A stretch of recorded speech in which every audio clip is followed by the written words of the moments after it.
एक भी बात समझ में उसके नहीं आई। अंत में अंगिरा जी ने कहा कि तुमने हमको पहचाना? तो चित्रकेतु ने कहा मैं नहीं पहचान पाया, आप लोग कौन हो, समझो इन्हीं ने संतान दी थी, पहचान नहीं पाया। तब अंगिरा जी ने कहा मैं हूं तुम्हें पुत्र देने वाला अंगिरा, और ये है ब्रह्मपुत्र नारद।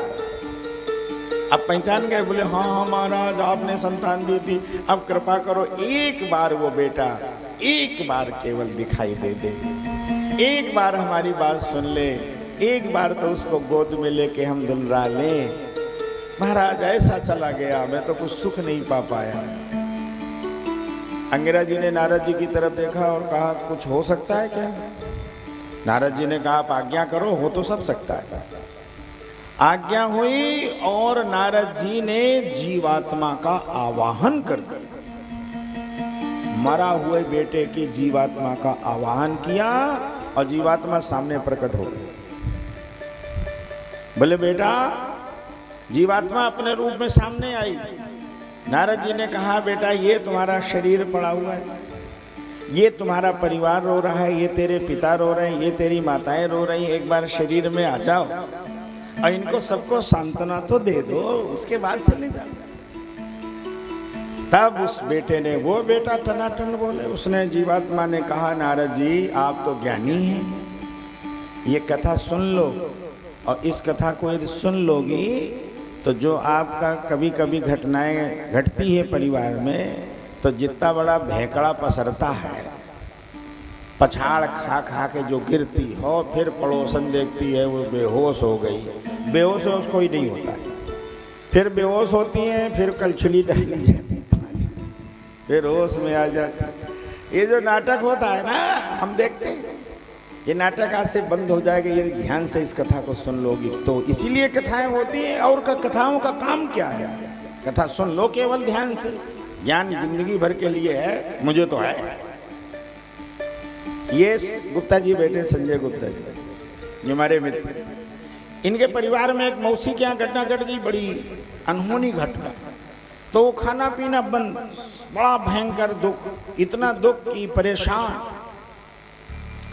बोले महाराज जी हमको फोन किया, आप बताएं कुछ कैसे उनको सांत्वना मिले। फोन में यही कथा सुनाई और इन्होंने रिकॉर्ड कर ली। ये गुप्ता जी बैठे, इन्होंने मेरी कथा को रिकॉर्ड किया, चित्रकेतु कथा सुनी, और वही कथा इन्होंने फॉरवर्ड कर दी। और जब इनकी मौसी ने कथा सुनी तो उनका कम से कम 75%, यही बात है, 75% उनका दुख उस सूचना से, कथा से कम हो गया। आप तो प्रत्यक्ष सुन रहे, वहां तो रिकॉर्ड केवल सुना गया था। सुनिए जरा ध्यान से सुनना बस।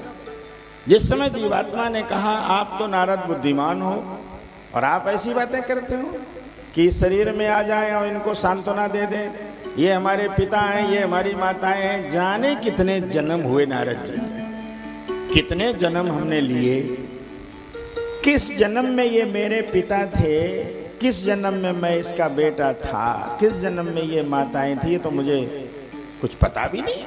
हजारों जन्म हो गए, रहे होंगे किसी जन्म में हमारे पिता, रहे होंगे किसी जन्म में माता, और न ये हमारे पिता हैं न हमारी ये माता।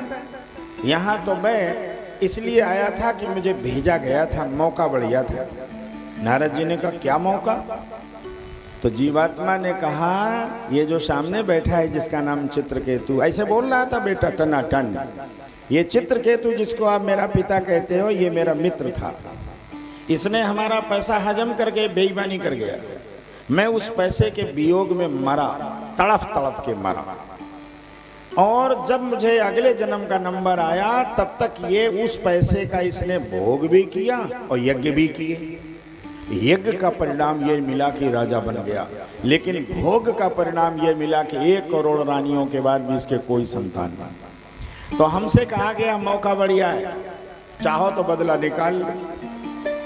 क्यों? बेटे से बड़ी कीमती चीज अब चित्रकेतु के सामने नहीं है। बोले जाओगे? मुझे मौका मिला, मैं फट बेटा बनकर इसके यहाँ गया, और जब आया तो आते आते मैंने खजाने से अपना वाला सब निकलवा दिया।